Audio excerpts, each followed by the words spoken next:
है आपका शो। जी नमस्कार, thank you very much. Thank you for joining us today. Sir, सबसे पहले मैं आपसे एक कल के नतीजों का ओवरव्यू लेना चाहूंगी, उसके बाद मैं पॉलिसीज के ऊपर आना चाहूंगी। किस तरीके के रहे नतीजे? क्या आपने अनुमान लगाया था ये, या फिर अनुमान के बिल्कुल विपरीत ये नतीजे आए हैं? नहीं, जहां तक मैं समझता हूँ पर्सनली मेरे से और ज्यादातर लोगों से नतीजे जैसा उनका अनुमान था उससे विपरीत ही रहे हैं। I think people were expecting कि BJP as a party will get absolute clear majority और NDA will get say larger part, तो वैसा नहीं हुआ है। तो उसका हमने इम्पैक्ट मार्केट पे भी देखा है। जो एग्जिट पोल आए थे मार्केट ने काफी पॉजिटिव रिस्पॉन्स दिया था इसी एक्सपेक्टेशन में कि there will be a clear and larger majority, जिसके चलते जो जितने भी फाइनेंशियल डिसीजंस हैं या जितना रिफॉर्म्स होने हैं वो उसी स्पीड से कंटिन्यू करेंगे। और जो रिजल्ट आए हैं उसका मार्केट ने क्लियर इंडिकेशन दिया है कि नाउ जो फाइनेंशियल रिफॉर्म होने हैं उसमें बीच में कुछ स्लो स्पीड हो सकती है, कुछ रिफॉर्म्स स्लो हो सकते हैं, जिसके कारण से नेचुरली मार्केट ने थोड़ा नेगेटिव सेंटीमेंट दिया है। हैविंग सेड दैट, अगर आप ब्रॉडर एस्पेक्ट से देखेंगे जिस टाइप से फाइनेंशियल मार्केट वर्क करती हैं, thing is going to stop. तो जो हम डिसीजन ले चुके हैं और बहुत सारी इंडिपेंडेंट बॉडीज जैसे कि सेबी या Reserve Bank of India, they work independently. तो जो लार्जर इकोनॉमी से रिलेटेड डिसीजंस हैं या स्टॉक मार्केट से रिलेटेड रिफॉर्म्स हैं, they are done by the regulators. तो मेरे ख्याल से वो काम एज इट इज कंटिन्यू रहेगा। कोई भी गवर्नमेंट होगी तो उनका जो इंफ्रास्ट्रक्चर पर फोकस है वो कंटिन्यू रहेगा। तो that way on a long term perspective I think the stock market और the economy will continue to perform good. जैसे कि हमने इससे पहले भी एक्सपर्ट्स का ओपिनियन लिया और सर ने भी बताया कि जो नतीजे रहे हैं वो कल अनुमान से विपरीत रहे हैं और जिसकी वजह से मार्केट उसे डाइजेस्ट कहीं ना कहीं नहीं कर पाया। लेकिन धीरे धीरे करके हम मान के चल सकते हैं कि वो डाइजेशन भी हो जाएगा और वापस से हमें जो लेवल्स पहले देखने को मिले थे वो बाजार से में वापस से देखने को मिले थे। ठीक है सर, ये तो हो गए नतीजे। और लेकिन अब बात करी जाए पिछले 10 साल की। जी, पिछले 10 साल में बहुत सारे अलग अलग रिफॉर्म्स हुए हैं, बहुत सारी अलग अलग ग्रोथ स्टोरी के ऊपर बात हुई है और बहुत सारी अलग अलग सेक्टर्स में ग्रोथ भी हुई है। yes. लेकिन उसमें सबसे एक मेजर सेक्टर सामने बन के जो आता है वो आता है फिनेंशियल सेक्टर, जो एक हमारे ग्रोथ स्टोरी को एक मजबूती देता है, उसको एक नीचे से एक सपोर्ट देता है। किस तरीके का रहा है? अभी हम बात करें ना तो 10 साल की, अगर हम बात करें शुरुआत से पिछले 75 साल की बात करें, किस तरीके का फाइनेंशियल सेक्टर रहा है? और इन कंपैरिजन 75 साल के कंपैरिजन में पिछले 10 साल में ऐसे कौन से बड़े रिफॉर्म्स हैं जिसने भारत को एक मजबूती दी है और इंडियन ग्रोथ स्टोरी को इंटैक्ट रखा? सबसे पहले हम लास्ट 75 ईयर्स की बात करते हैं ब्रॉडर टर्म्स में। बहुत ज्यादा इवेंट्स हमें देखने को मिले हैं, जिसमें one very major event was nationalisation of banks. तो जो प्राइवेट सेक्टर बैंक थे उनको नेशनलाइज किया गया। उसके बाद में we saw the second phase, जब नेशनलाइज बैंक्स को ग्रेजुअली प्राइवेट किया गया। बहुत सारे नेशनलाइज बैंक के इश्यूज आए हैं, आईपीओ आए हैं और वो थोड़ा गवर्नमेंट होल्डिंग उनमें कम हुई है। तो इन ए वे we have seen that one major change in the banking sector. Second change happened in the NBFC sector, जहां पर कि जो नॉन बैंकिंग फाइनेंस कंपनीज है उनका जो रेगुलेशन है पिछले 10 साल में खासतौर पे काफी टाइट हुआ है। रिजर्व बैंक ऑफ इंडिया का एफर्ट ये रहा है कि जो एनबीएफसी कंपनीज हैं उनको ग्रेजुअली इस तरीके से चेंज किया जाए that they become at par with banks with reference to risk management, income recognition, NPA provisioning etc. एक और चेंज 75 इयर्स के हिसाब से देखेंगे तो सेबी हुआ कि सेबी का फॉर्मेशन हुआ, फिजिकल शेयर से डीमैट शेयर्स देखने को मिले और सेबी ने बहुत सारे डायनामिक रिवोल्यूशनरी स्टेप्स लिए आई विल से मार्केट की इंटीग्रिटी को बढ़ाने के लिए। तो सेबी ने मान लो डीमैट करा है, सेबी ने डिस्क्लोजर नॉर्म्स इंप्रूव करे हैं, जो हमारा सेटलमेंट पीरियड है वो T+2, T+1 अब T+0 होने जा रहा है। सेबी ने एक और बड़ा इंपॉर्टेंट स्टेप लिया है, regulation of investment advisers and research analyst. तो अभी जो भी लोग स्टॉक मार्केट से रिलेटेड एडवाइजरी सर्विसेज देते हैं, चाहे वो इन्वेस्टमेंट एडवाइजर्स हैं या रिसर्च एनालिस्ट हैं, उनको रेगुलेट किया है, उनके ऊपर सर्टेन रेस्ट्रिक्शंस लगाए हैं so that work is right. बहुत रिसेंटली हमने एक चेंज देखा कि जो फिनफ्लुएंसर्स हैं उनको कंट्रोल करने के ऊपर स्टेप लिए हैं ताकि जो रिटेल इन्वेस्टर्स हैं उनको बहुत ही इन्फॉर्म्ड डिसीजन ले सकें, उनको कोई मिसगाइड ना करे। तो लार्जर सेक्टर में हमने देखे हैं रिजर्व बैंक ऑफ इंडिया से और सेबी से बहुत ही स्टेप्स लिए गए हैं इकोनॉमी को अच्छा करने के लिए, रिटेल इन्वेस्टर्स को या रिटेल बोरोवर्स को, या ताकि उनको कोई मिसगाइड ना करे, उनके हक ज्यादा बेटर हो। ओम्बड्समैन की स्थापना करी गई है। आरबीआई का बहुत, इनफैक्ट आरबीआई और सेबी दोनों का मार्केट अवेयरनेस के लिए बहुत सारे प्रोग्राम हुए हैं जिसमें वो जनता को बता रहे हैं कि what to do what not to do. तो डिस्क्लोजर नॉर्म्स काफी इंप्रूव हुए हैं। अब आते हैं पिछले 10 साल में। तो ये जो नॉर्म्स चेंज हो रहे हैं और जो मैंने पहले कहा कि irrespective of government, irrespective of party, ये जो रिफॉर्म इंडिपेंडेंट रेगुलेटर्स लेते हैं, they will continue. One major thing which we have seen in last 10 years is the evolution of fintech sector, जहां पे कि बहुत सारे payment gateways, payment gateway companies, payment aggregators, account aggregator, इस type के जो नए इंस्टीट्यूशन एस्टेब्लिश हुए हैं वो बहुत काम आ रहे हैं। और digital payment has kind of grown like anything. I think we are number 1 in the world जहां पे डिजिटल पेमेंट्स बहुत सब्सटेंशियली इंक्रीज हुई हैं। People are using digital payments for across for all kind of payments, 10 रुपए से लेके और may be लाखों रुपए तक। इंडिया स्टैक का डेवलपमेंट हुआ है जहां पे you can access lot of information to give credit. अगर हम स्टॉक मार्केट और क्रेडिट मार्केट के कॉम्बिनेशन में देखें तो जो जैम है, JAM, जन धन, आधार और मोबाइल, इन सबको जो लिंक किया गया है, इससे इंफॉर्मेशन रेगुलेटर्स को जल्दी और अच्छे से मिलती है। स्टॉक मार्केट में एक जैसे एक बहुत माइनर लेकिन बहुत इंपॉर्टेंट चेंज हुआ कि the customer is getting information directly from the exchanges, from DP कि आपके अकाउंट में ये होल्डिंग है। और अभी रिसेंटली आई थिंक लास्ट 2 साल में जो चेंज हुआ कि स्टॉक मार्केट में stock brokers are not able to keep stocks in their pool account, they have to transfer funds to the customer account. ऐसे ही एक क्वार्टरली सेटलमेंट जो होना शुरू हुआ है। फाइनेंशियल सेक्टर में both sides, I will say RBI and SEBI, transparency बहुत ज्यादा बढ़ी है जहां पे customer is able to get information directly from the regulator, whether exchange और RBI। तो इससे क्या हो रहा है कि जो हम फाइनेंशियल इंक्लूजन बोलते हैं, financial inclusion has increase substantially, चाहे वो किसी भी सेक्टर में है, चाहे स्टॉक मार्केट से रिलेटेड है। आई थिंक एक मेजर जो हमें चेंज देखने को मिला जैसे स्टॉक मार्केट से रिलेटेड की जो पार्टिसिपेशन है, earlier it was number 1 like Maharashtra and Gujarat, now you see UP as a state being number 2 as far as the participants are concern. Demat account increase हुए सब्सटेंशियली। स्टॉक मार्केट में एक major change हमने पिछले करीब 10 साल में देखा है कि people have moved away from transaction to advisory. जो पहले हम ट्रेडिशनल ब्रोकर्स का रोल ज्यादा देखते थे, people used to call and get the trade done, अभी वो ऑनलाइन ज्यादा हो गया। तो you have seen the rise of companies like Zerodha और Grow। इसका दूसरा लिंक देखेंगे तो जो ऑनलाइन ब्रोकर्स हैं ज्यादातर वो एडवाइजरी सर्विसेज कम प्रोवाइड करवाते हैं। उसके कारण से जो रिसर्च एनालिस्ट हैं या इन्वेस्टमेंट एडवाइजर्स हैं वो सेक्टर ग्रो हुआ है because people are ready to let say pay a fee to experts who are able to give them better decision making और better advice on the stocks और any kind of asset, whether equity, commodities, F&O,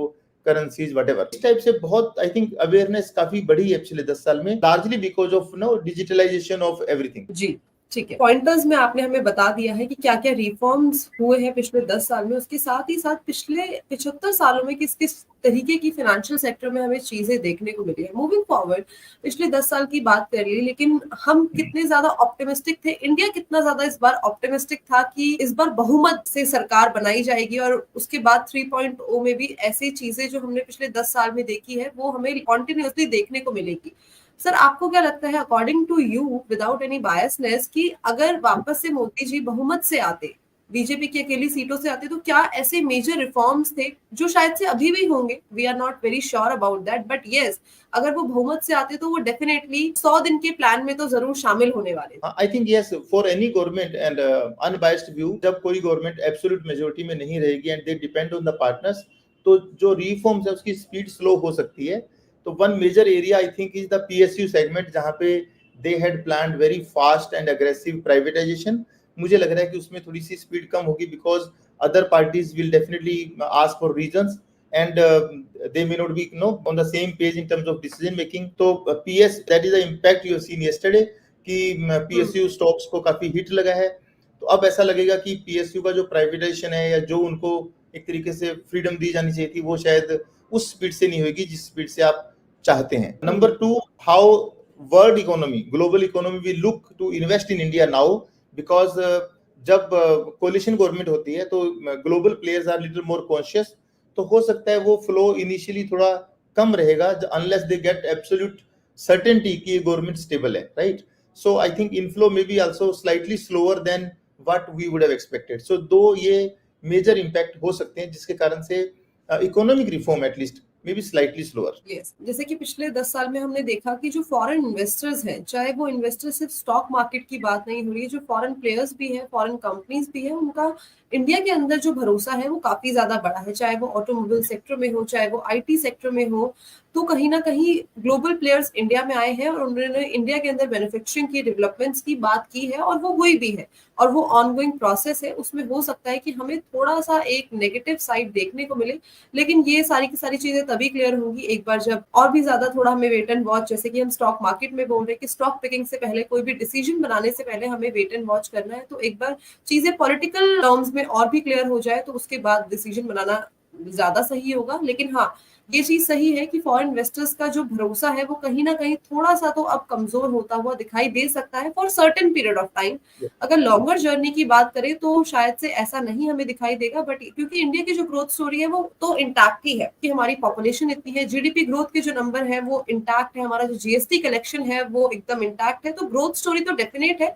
but इस political basis पे अगर हम बात करें तो वो थोड़ा सा जो मोदी जी ने पिछले 10 साल में अपने जो कनेक्शंस हैं, जो अपनी संबंध है बाहर के देशों से, ग्लोबल लीडर से, वो जिस तरीके से बनाए हैं, तो उसी भरोसे में उन्होंने इंडिया के अंदर आके इन्वेस्ट किया है। लेकिन लेट्स सी आने वाले टाइम पे हमें किस तरीके की चीजें देखने को मिलती है। सर, ये तो सारी बात हो गई अच्छी कि क्या पिछले 10 सालों में अच्छा हुआ, पिछले 75 सालों में क्या अच्छा हुआ, और आने वाले टाइम पे क्या अच्छा हो सकता है। अभी हुआ नहीं है, क्या हो सकता है, क्या हम अनुमान लगा रहे हैं।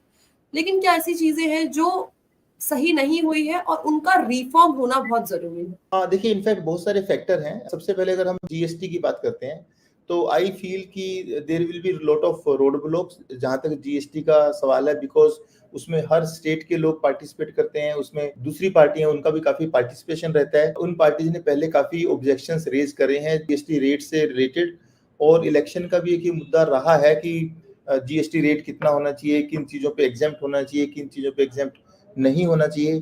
तो now that will become far more difficult. तो GST collection rate may not fall, but मुझे लग रहा है उसमें कहीं ना कहीं अगर आप रिफॉर्म करने की बात सोचेंगे तो उसका इम्पैक्ट आ सकता है। Number 2, it is quite possible कि the focus may be on more subsidies और some kind of concessions, discounts to farming community, because that was another major political point जहां पे अगर एनडीए सरकार ने सोचा होगा कि वो रिफॉर्म्स लेके आएंगे जो पिछली बार वो लाए थे और वो नहीं चल पाए, फेल हो गए थे, तो मुझे लग रहा है उन्होंने अगर ऐसा सोचा होगा कि हम इस बार ट्राई करेंगे और लेके आएंगे, तो अब वो शायद नहीं हो पाएगा। तो एग्रीकल्चर सेक्टर में हमें वो रिफॉर्म्स देखने को नहीं मिलेंगे which might impact FMCG sector. तो ये दो ऐसी चीजें हैं जिसके कारण से हमें लग रहा है थोड़ा सा हिट आएगा। तीसरी बात ये है कि जो सहयोगी पार्टीज हैं उनके अब मिनिस्ट्री में अगर होंगे, सपोज दे पार्टिसिपेट एक्टिवली, तो उनका view point might be little different, so उनको अलाइन करना उस सारे व्यू से it may be little time consuming process, तो जिसके कारण से decision making may be slow. तो हमें कुछ एरियाज में ऐसा लगेगा कि शायद उतने रिफॉर्म्स उस पेस पे नहीं हो पाएंगे इन दो सेक्टर्स में, खासतौर पे जो फाइनेंशियल डिसीजंस हैं with reference to independent decision by SEBI और RBI, they will not get impacted. जैसे अभी एमपीसी मीटिंग आज आरबीआई की स्टार्ट हो रही है एंड आफ्टर टुमारो 7th को उनका डिसीजन आएगा। तो अगर हम ऐसे देखें तो the way economy has grown, GDP growth आपने बहुत रोबस्ट हुई है इंडिया में, तो वो जीडीपी ग्रोथ कंटिन्यू रहेगी। लेकिन अब हमें लगेगा कि मुझे लग रहा है कि इन 2 दिनों में आरबीआई का डिसीजन मोर और लेस नो चेंज का रहेगा। तो I don't expect any change by RBI in the repo rate, they will maintain it status quo and they will wait for may be another quarter और so. एक सोचेंगे कि 3 महीना wait करते हैं, फिर हम नेक्स्ट टाइम इंटरेस्ट रेट्स के ऊपर कुछ कॉल लेंगे डिपेंडिंग ऑन, क्योंकि GDP growth is very very good, तो उसके बेस पे लेंगे। और अब अगर आपका इस साल का बेस हायर हो गया ऑलरेडी, आप 7.88% से ग्रो कर रहे हैं, तो नेक्स्ट ईयर अगर बेस हायर है तो वो ग्रोथ में be slightly slower I think. तो काफी सारे ऐसा फैक्टर्स रहेंगे जिसके कारण से जो हम continuous upward momentum stock market में देख रहे थे वो अपवर्ड तो रहेगा, but I think it may not be continuous. We will see a little zigzag happening each time जब भी कोई बिल का डिस्कशन होगा मान लीजिए पार्लियामेंट में, तो it will not get pass very smoothly, so there will be lot of discussion, fight, arguments, and तब हो सकता है कुछ चीजें ना भी हो पाए मेरे ख्याल से। तो इस कारण से हमें थोड़ा सा कोशिश रहना पड़ेगा जब तक हम 1-2 सेशन पार्लियामेंट के नहीं देख लेते हैं जिसमें आइडिया लगेगा कि जो सहयोगी दल है वो कितना सपोर्ट कर रहे हैं इंडिया गवर्नमेंट को, किन मुद्दों पर सपोर्ट कर रहे हैं, तो उस पर काफी कुछ आई थिंक डिपेंड रहेगा।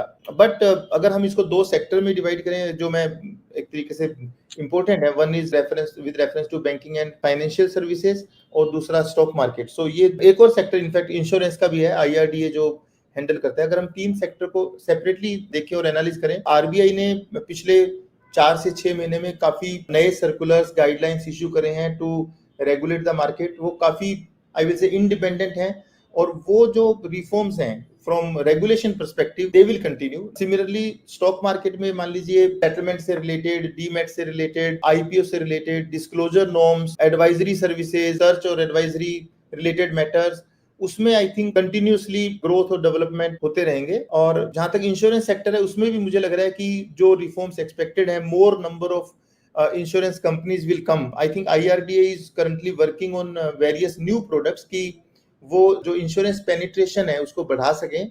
इंडिया में इंश्योरेंस पेनिट्रेशन काफी कम है, तो वो जो रिफॉर्म आईआरडीए से होने वाले हैं I think they will continue.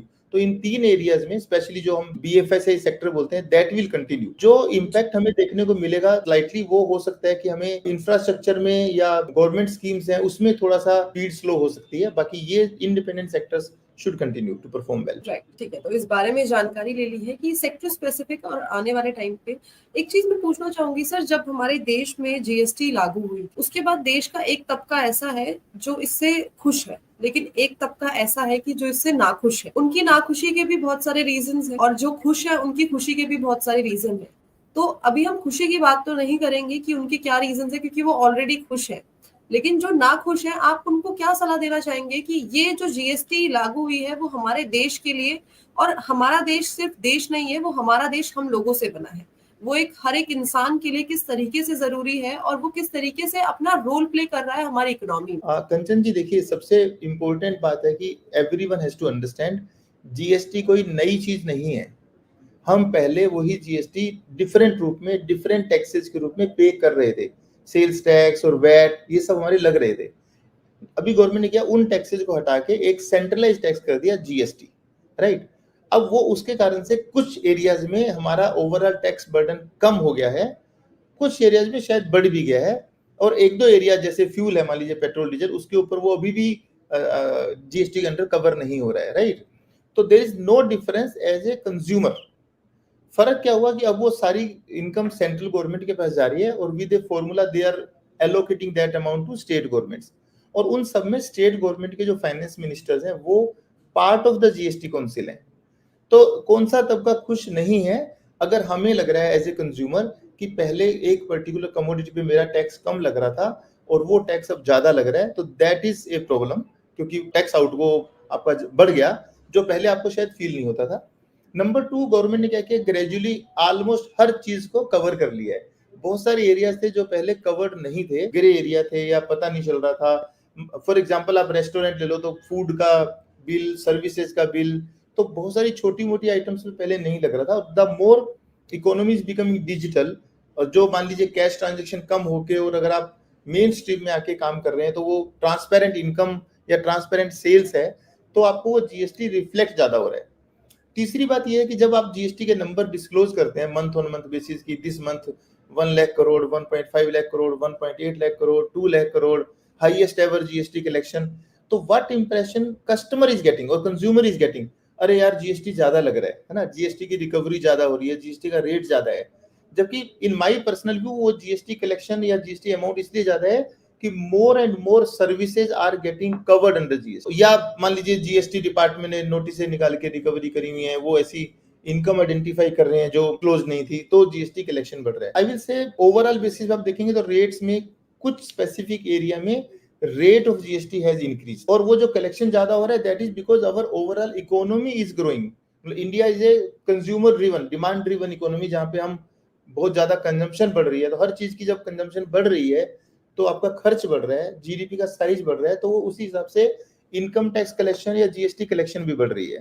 तो we should look in terms of percentage, that what percentage of cost earlier I was paying और what percentage of cost today I am paying. मेरे ख्याल से उसमें कोई बड़ा सिग्निफिकेंट डिफरेंस नहीं हुआ है। It is just a matter of understanding कि क्या हम उसको सही तरीके से फाइनेंशियल टर्म्स में समझ पा रहे हैं। जी, इससे एक सवाल और आता है, ये सर मेरे सवाल नहीं है, मैं आपको बता दूं, ये जब व्यूअर्स को पता था कि आप आने वाले हैं तो ये सवाल पहले ही आ गए थे, तो उनके बिहाफ पे मैं आपसे ये पूछ रही हूँ। श्योर। अब जीएसटी की बात चल रही है कि एक तबका खुश है, एक तबका खुश नहीं है, ये सबका अपना अपना एक पर्सपेक्टिव है, लेकिन लोग ये बोल रहे हैं कि इकोनॉमिकली तो हमारा देश ग्रो कर रहा है, चाहे वो अलग अलग तरीके के फंड से कर रहा हो, हमारी स्पेंडिंग से कर रहा हो, ये सप्लाई डिमांड से कर रहा हो, हमारा जो भी कॉस्ट हम दे रहे हैं उससे कर रहा हो, लेकिन जो हमारी पर कैपिटा इनकम है उसमें हमें कोई भी इजाफा होता हुआ नहीं दिखाई दे रहा है। और ये कोई छोटी कम्युनिटी का मुद्दा नहीं है, ये बहुत ही लार्जर स्केल का मुद्दा है कि हमारे खर्च तो बढ़ रहे हैं, इन्फ्लेशन तो डे बाय डे हम देख रहे हैं कि दूध पहले 2 रुपए महंगा मिला करता था, आज उस दूध के दाम बढ़ गए हैं और हमें हर एक किलो में 2 रुपए ज्यादा भरने पड़ रहे हैं। इन्फ्लेशन का रेट तो बढ़ रहा है, बट अबाउट आवर सैलरी, वो पर कैपिटा इनकम तो हमारी बढ़ ही नहीं रही है। उस चीज को किस तरीके से हम देख, ये मुद्दा आपसे नहीं है, लेकिन ऐसा क्या रिफॉर्म सरकार को लेके आना चाहिए कि इन्फ्लेशन के साथ साथ लोगों की पर कैपिटा इनकम में भी इजाफा हो? ये एक एक्चुअली बहुत ही इंपॉर्टेंट एस्पेक्ट है, और मेरे ख्याल से you have got lot of question on this, because जो आम जनता है उसका ये कंसर्न रहता है कि मेरी अर्निंग नहीं बढ़ रही है and I am hardly able to meet the inflation.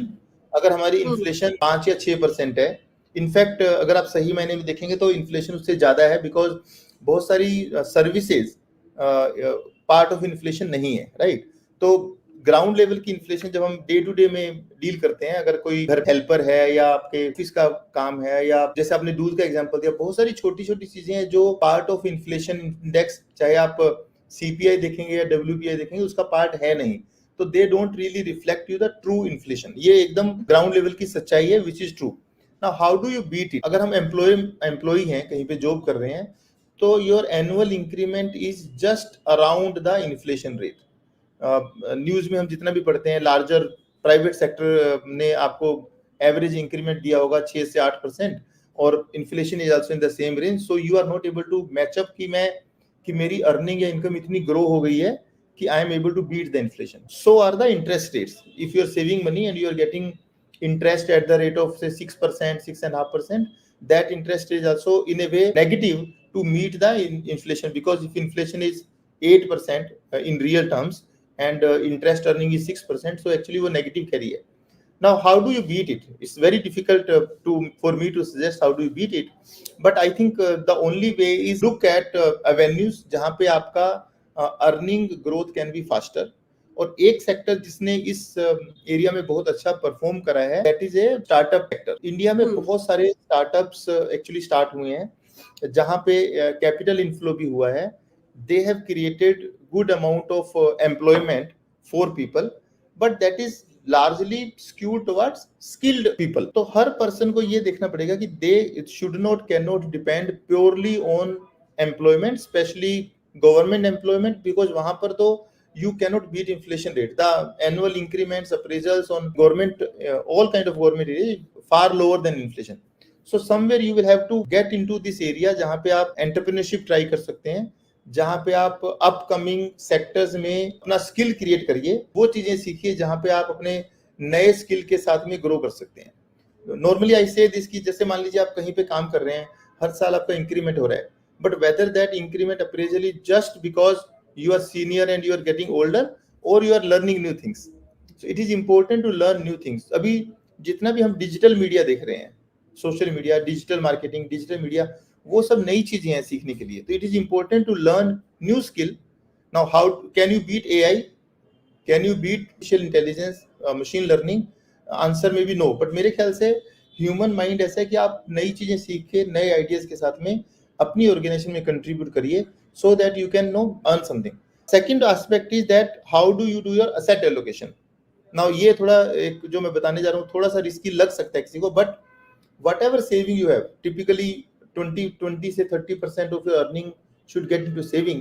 How are you putting your saving? So अगर आपको especially for young generation, if you have to save some money, you have to invest and allocate your earnings in different areas. One area may be, जैसे लोग तो conservative हैं तो FD या mutual funds, but one area can be stocks और no smaller investments in such area जहां पे risk reward slightly higher है, but that can help you to earn slightly better earnings.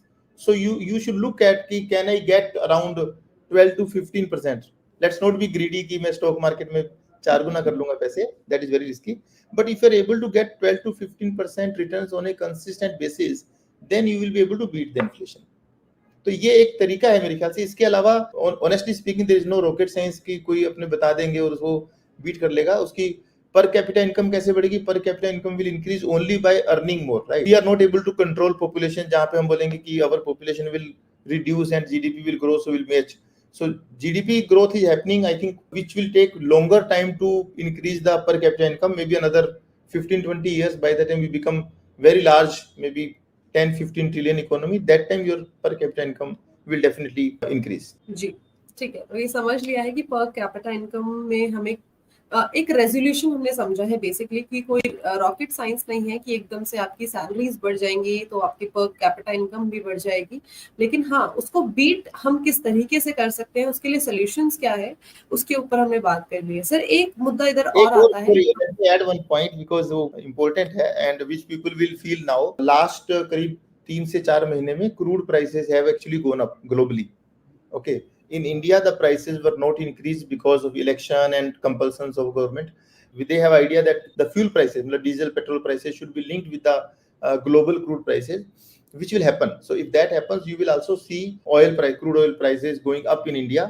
अगर वो होगा तो उसका direct impact हमें inflation पे भी देखने को मिलेगा. So it is quite possible that in next 2 weeks itself, the moment that price is linked again, you will see price rise happening, and that will impact entire economy. Because उससे अगर आपका diesel petrol का price बढ़ेगा तो transportation बढ़ेगा तो all the consumables goods उसका भी प्राइस पे उसका इम्पैक्ट आएगा. तो you might see inflation being little higher in next may be 2 to 4 weeks. So be prepared for it. In fact ठीक है, तो precaution is better than cure, वो हमने सर से जान लिया है कि इस तरीके के रिफॉर्म्स हमने पिछले 10 सालों में देखे हैं, क्या चीजें पिछले 75 सालों में हुई हैं. फिनेंशियल सेक्टर की पर्टिकुलरली हम बात कर रहे हैं, इकोनॉमिक ग्रोथ की इंडिया की हम बात कर रहे हैं जो इंटैक्ट है, और आने वाले टाइम पे हमें हो सकता है कि इसमें और भी ज्यादा इजाफा देखने को मिले. जो हमारा टारगेट है हम उसे 2027-28 तक होपफुली अचीव कर पाए. जो इलेक्शन के रिजल्ट से पहले जो चीजें जिसके ऊपर हमें भरोसा था वो भरोसा हमें हमारा कायम रहे. और इकोनॉमी के लिए चाहे सरकार किसी की भी आए, लेकिन इकोनॉमी के लिए एज एन इंडियन भारत की तरफ से वो ग्रोथ जो है वो हमेशा कायम है.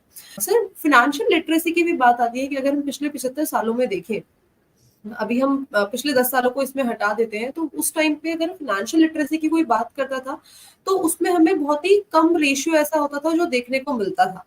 लेकिन पिछले 10 सालों में और पर्टिकुलरली पेंडेमिक के बाद अगर हम देखें तो लोगों के अंदर फिनेंशियल लिटरेसी को लेके एक अवेयरनेस आ गई है. जो हमने पिछले पेंडेमिक के बाद स्टॉक मार्केट की अगर हम पर्टिकुलरली बात करें तो स्टॉक मार्केट के नंबर ऑफ यूजर्स में भी हमने इजाफा देखा है, इनफ्लो में भी हमने इजाफा देखा है. इसको लेके आप क्या कहना चाहेंगे, और किस तरीके से देश में कुछ ऐसे रिफॉर्म्स आने चाहिए जहां पे फिनेंशियल लिटरेसी हर किसी को पढ़ाई जाए? बिकॉज पैसा संभालना हर किसी को आना चाहिए, उसको संभालने से ज्यादा उसको अपने फ्यूचर पर्सपेक्टिव के लिए यूज करना, संभाल के यूज करना, मैनेज करना, वो किस तरीके की चीजें होनी चाहिए और किस तरीके की चीजें पास्ट में हुई हैं. पिछले 75 सालों को हटाया जाए पिछले 10 सालों में. So very important point here also. In fact, divide and understand all these things in 3 different parts. So first is banking and financial services, जहाँ पे रिजर्व बैंक ऑफ इंडिया ने सेपरेट हैंडल RBI सेज करके they have done lot of work on increasing the financial literacy, understanding of financials by आम जनता, and which has worked. अभी लोगों को bank के बारे में, बैंकिंग सर्विसेज के बारे में बहुत अच्छी जानकारी है. They understand how to deposit money, where to deposit money. They have seen certain banks facing challenge getting merged. तो उनका insurance is up to 5 lakh rupees only. So now people have understood that I should have FDR of let's say 5 lakh rupees in 3-4 different names, different banks, so that if anything goes wrong, I am still safe. तो इस type से similarly अगर हम loans and advances देखेंगे तो there is a rise of private sector banks. I will call them new age private sector banks. There is a rise of non banking financial companies. There is rise of fintech companies. Now what has happened by this, अपन deposit की जगह पे loan पे अगर के लिए समझना चाहते हैं तो now customer need not to go to 20 places, need not to go to the bank 20 times for a loan. अगर उसको कोई 5,000, 10,000, 50,000, 1 लाख रुपए का लोन लेना है, everything can be done digitally and people have understood this. How this literacy has been achieved is by way of mobile phone. So आपके mobile phone में आप एप्लीकेशन डाउनलोड करते हैं and on the back end there is a India stack. India stack का मतलब ये है कि अगर आपका डिजी लॉकर है, अगर आपका ऑनलाइन केवाईसी वेरिफिकेशन हो सकता है, तो your KYC verification, your bank statement, your ITR, your GST can be fetched by any of these banking and NBFCs और बैंक्स डिजिटली. तो आप बैठे बैठे 10 से 15 मिनट में लोन ले सकते हैं. It is so fast. और जितने भी लोग ले रहे हैं दे अंडरस्टूड दिस कि हाँ मैं ले सकता हूँ. तो this has increase their financial understanding. Similarly हमने एक और ट्रेंड देखा है, if you really look at it, lot of people, I mean से crores of people buying mobile phone on loan, and which is like without any hassle. They just go, they buy the phone, they do some application and loan happens. So that way the awareness has increased from, I will say, if I say regulator, as an RBI as a regulator, तो banking services के बारे में, ATM, online banking, digital, so everything has happened.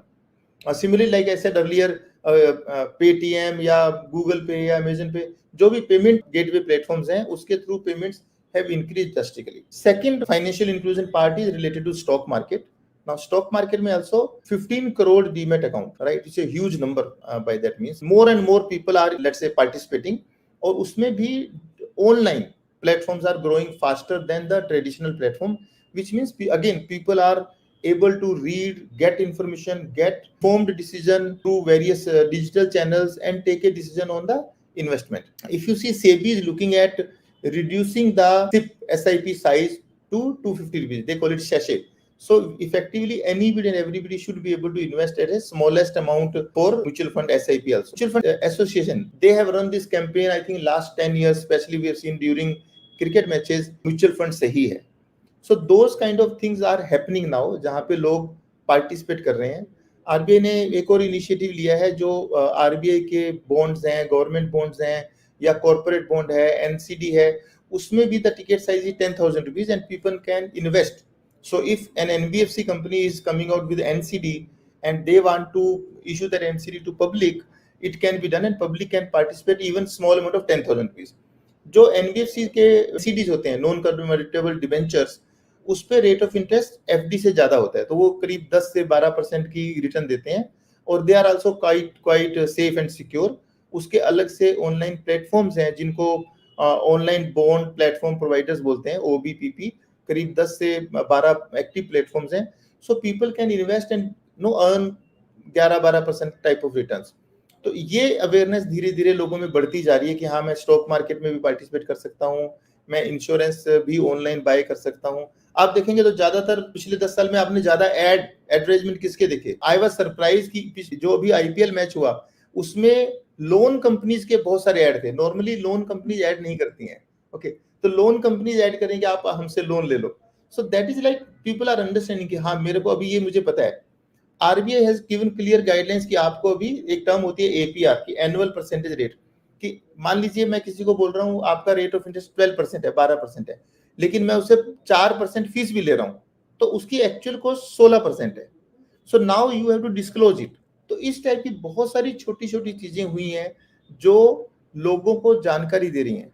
और जो अगर आप देखेंगे Facebook, Instagram, इसके ऊपर लोग अपना रील्स डाल रहे हैं, छोटे छोटे पोस्ट डाल रहे हैं, हम भी डालते हैं, तो उससे लोगों को बढ़ावा मिलता है to know little bit more about it. Third thing हम बात करते हैं मान लीजिए इंश्योरेंस की, तो उसमें भी बहुत सारे डिस्क्लोजर हैं और वहां भी लोग अपना सर्विसेज दे रहे हैं. और स्टॉक मार्केट में खासतौर पे सेबी ने आई विल से बहुत रिमार्केबल काम करा है to put restriction, strict restriction rather, और बहुत स्ट्रिक्ट एक्शन लिए हैं जिन लोगों ने रिटेल पब्लिक को मिसगाइड करने की कोशिश करी, खुद से ट्रेडिंग कर ली, ट्रेनिंग के नाम पे लोगों को एक तरीके से फीस ले ली, लेकिन वो अपनी कॉल्स दे रहे थे और लॉस हो रहा था, तो उनके ऊपर बहुत स्ट्रिक्ट पेनल्टी लगाई है. तो जैसे एनालिस्ट जी में भी क्या है, जो सेबी रजिस्टर्ड रिसर्च एनालिस्ट हैं सिर्फ वही अपनी एडवाइस दे सकते हैं. तो ऐसे बहुत सारे प्लेटफॉर्म है जहां पे सिर्फ सेबी से रजिस्टर्ड रिसर्च एनालिस्ट या इन्वेस्टमेंट एडवाइजर एडवाइस दे सकते हैं, who are regulated by SEBI. तो वो भी फाइनेंशियल लिटरेसी बढ़ाने का काम कर रहे हैं. अब एक जो आपका मेन पॉइंट है वो कि एजुकेशन डिपार्टमेंट में क्या होना चाहिए, दिस इज मोस्ट इंपॉर्टेंट. सिर्फ एक यही रिफॉर्म है जो मेरे पर्सनल व्यू में नहीं हुआ है, जो लैक हो रहा है.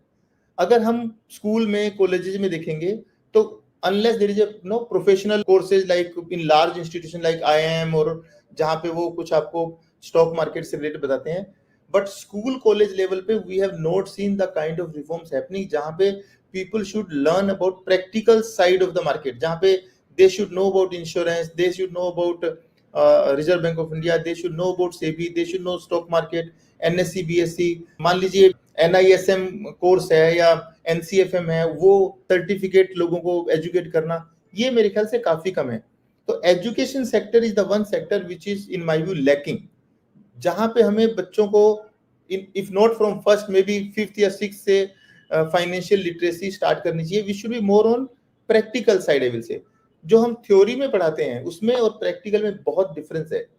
सो इवन टुडे अगर आप किसी से पूछेंगे व्हाट आर ऑप्शंस, या अगर आप पूछेंगे what is call option, what is put option, शायद फ्यूचर तो वो फिर बता देगा।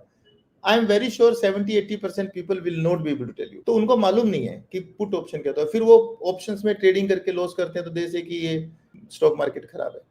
सो I think education is the only sector जहां पे practical side of financial education is lacking, that should happen. Right, ठीक है। तो हमने समझ लिया है कि किस तरीके से क्या क्या रिफॉर्म्स जो है वो ज़रूरी है, और एजुकेशन सेक्टर में भी अगर ये बहुत ही पहले से बच्चे को पढ़ा दिए जाए तो शायद से जो इंश्योरेंस जिस टाइम पे हम लेते हैं तो जो टर्म्स एंड कंडीशंस उसमें लिखे होते हैं जिनको हम अक्सर अवॉइड कर देते हैं और पढ़ते नहीं हैं, और उसके अवॉइड करके हम नीचे सिग्नेचर अपने ऑथराइज सिग्नेचर कर देते हैं, और बाद में जिस टाइम पे क्लेम लेने की बात आती है और हम कोई ना कोई क्लॉज को भूल जाते हैं और उसके बिहाफ पे हमारा जब क्लेम रिजेक्ट हो जाता है तो उस टाइम पे काफी सारी प्रॉब्लम्स का हमें सामना करना पड़ता है। उस टाइम पे बोला जाता है कि इंश्योरेंस कंपनीज ने बताया नहीं, बिकॉज उस टाइम पे हमारे को प्रॉपर नॉलेज नहीं होती। Due to lack of knowledge हमें सारी की सारी चीजें देखनी पड़ती है।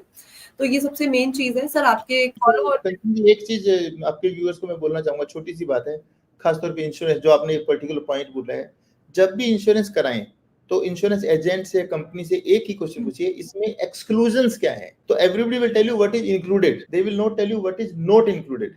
तो आप जब भी इंश्योरेंस कराएं किसी भी चीज का, चाहे वो व्हीकल का है, जनरल इंश्योरेंस है या लाइफ इंश्योरेंस है, do ask one question, what is exclusion, what is not included in my policy.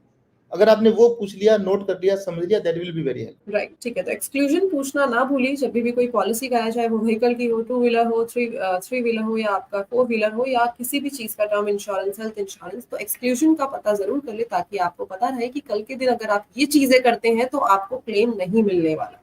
तो ये पता, ये याद रहेगा। तो जहां जहां मिलने वाला है वो तो अक्सर सबको याद ही रहता है, लेकिन कहाँ नहीं मिलने वाला वो भी खासा याद रहेगा। सर आपके लिए एक सवाल आया है, मैं एक बार स्क्रीन पे भी डिस्प्ले कर देती हूँ, I hope you can see it. Please ask about the app analyst ji. ये ऐप क्या है एंड ट्रेडर्स को कैसे इसमें हेल्प मिल सकती है? So basically AnalystG is a platform जहां पे SEBI registered research analyst empanelled हैं, ओनली सेबी रजिस्टर्ड। तो इट इज लाइक, अगर आप प्रेक्टो देखेंगे, प्रेक्टो में एक तरफ डॉक्टर्स हैं और दूसरी तरफ anybody can connect with those doctors.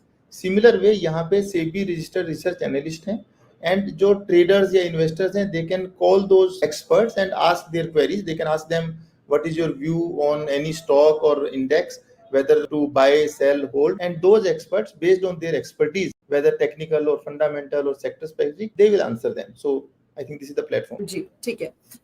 Sir अगर हम पॉइंटर्स में बात करें तो आखिरी के क्या पॉइंटर्स होंगे कि आने वाली सरकार को वो चीजें करनी चाहिए, ये जनता की मांग है? Okay, so I think there is a long list, अगर हम ऐसे जनता की मांग की बात करेंगे तो, बट सबसे पहला एक क्रूशियल हम बात करेंगे, क्रूशियल में मांग तो बहुत होती है, पर क्रूशियल, हाँ, जो मोस्ट इंपोर्टेंट है, विच आई विल से, और बीच में आपकी डिस्कशन में पॉइंट आया भी था, the government has to take care of the middle class. So I think पिछले कई सालों से, if you are talking about 10 years, 10 साल से हमने इनकम टैक्स में मिडिल क्लास को कोई मेजर रिबेट या कंसेशन नहीं देखा है।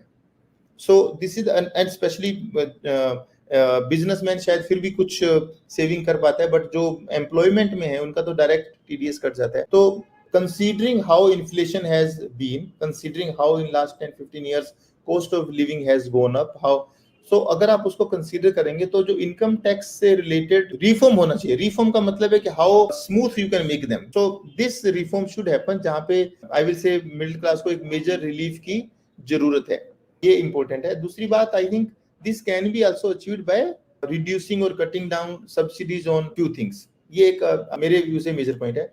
दूसरा मेजर पॉइंट है स्टॉक मार्केट में taxation. Now if you look at the stock market, और एक ये बहुत वायरल हुआ था वीडियो जो किसी ने माननीय निर्मला जो हमारी फाइनेंस मिनिस्टर थी सीतारमन जी, उनसे पूछा था, उनको बोला था कि the cost of doing a transaction is very high. जब आप स्टॉक मार्केट में कोई ट्रांजैक्शन करते हैं तो ब्रोकरेज है, उसके ऊपर जीएसटी है, एसटीटी है, एक्सचेंज का टर्नओवर टैक्स है, सेबी का टर्नओवर टैक्स है, stamp duty. So the cost of doing a transaction in the stock market is very high. तो वो जो कॉस्ट ऑफ ट्रांजैक्शन है उसको कम करना जरूरी है। उसके साथ साथ में may be relook at long term capital gains, short term capital gains and give lot of concession on that so that people create that habit of no saving. अगर लॉन्ग टर्म कैपिटल गेन पे taxation let us say zero है तो then you are more inclined to save money, right. तो I think ये दो major financial market से related reform है जिनके बारे में मैं कहना चाहूंगा। और बिकॉज ये जनरल पब्लिक के फीडबैक से मैं आपको बात बता रहा हूँ, because sometime you are not able to control the inflation. So if I say inflation नहीं होना चाहिए, it cannot happen because it gets driven by international factors also, जैसे हमने क्रूड ऑयल की बात करी। तो if the government does these two things that will be very helpful और economic growth will happen. Let's say government से जो हम आस्क या डिमांड बोलते हैं, that is on infra, the investment spending on infra continues the way it was। अगर government अपना infrastructure खर्च करती रहेगी रोड्स पे या इंफ्रास्ट्रक्चर बिल्टअप पे, तो that will automatically grow the economy. तो उससे बहुत सारी चीज लिंक्ड है डिफेंस सेक्टर में या इंफ्रास्ट्रक्चर में, तो इकोनॉमी ग्रो करती रहेगी। I think these are the two demands I can say from investors and middle class which we can ask government to do and when they come out with the budget in July. जी ठीक है, बहुत सारी जानकारी मैंने ले ली है, बहुत सारे रेजोल्यूशन क्या क्या हम अपना सकते हैं अपनी पर कैपिटा इनकम को बढ़ाने के लिए, और क्या क्या रिफॉर्म्स पिछले 75 सालों में और पिछले 10 सालों में हमें देखने को मिले हैं अपने देश के अंदर। Thank you so much sir हमारे साथ जुड़ने के लिए, बढ़िया जानकारी शेयर करने के लिए। Thanks a lot for joining us today and giving us valuable insights. Thank you very much, thanks, धन्यवाद। Thank you.